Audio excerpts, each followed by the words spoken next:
Help me, Obi-Wan Kenobi. You're my only hope. No self-respecting Star Wars fan can forget that line from the original movie in 1977. Initially titled simply Star Wars, it was later renamed Star Wars Episode 4, A New Hope. Without getting into detail, it was about a seemingly lost and hopeless cause that arose from the ashes of devastated dreams to a renewed hope.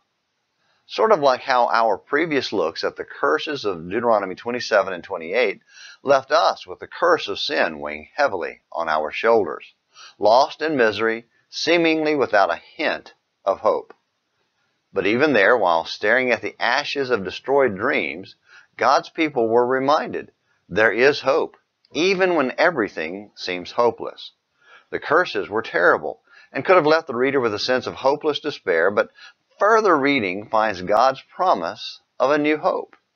In Deuteronomy 30, verses 1 through 10, God promised that even after all the curses came to pass and Israel was scattered across the world, that He would be listening for them to seek Him. All they had to do was remember His word, repent, and obey from the heart.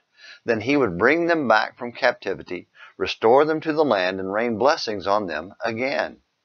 So it shall be, when all of these things have come upon you, the blessing and the curse which I have set before you, and you call them to mind in all nations where the Lord your God has banished you, and you return to the Lord your God and obey Him with all your heart and soul, according to all that I command you today, you and your sons, then the Lord your God will restore you from captivity and have compassion on you, and will gather you again from all the peoples where the Lord your God has scattered you. Then the Lord your God will prosper you abundantly in all the work of your hand, in the offspring of your body, and in the offspring of your cattle, and in the produce of your ground.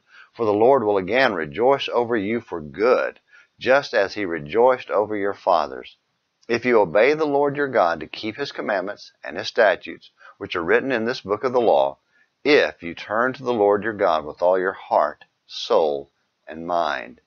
Isn't that more inspiring than a silly movie? Ultimately, that promise was fulfilled by the crucifixion, resurrection, and ascension of Jesus. God's offer to free us from our slavery to sin, if we will hear His word, repent, and obey Him from the heart, should be much more inspiring than Star Wars.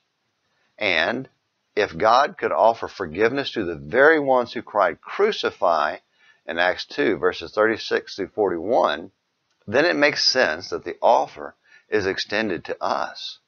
No matter where sin has taken us, Christ can redeem us by His blood. Now that is our true and only hope. Well, thanks for watching Morning Minutes in the Bible today. Until tomorrow, this is James McClenny hoping you have a great day.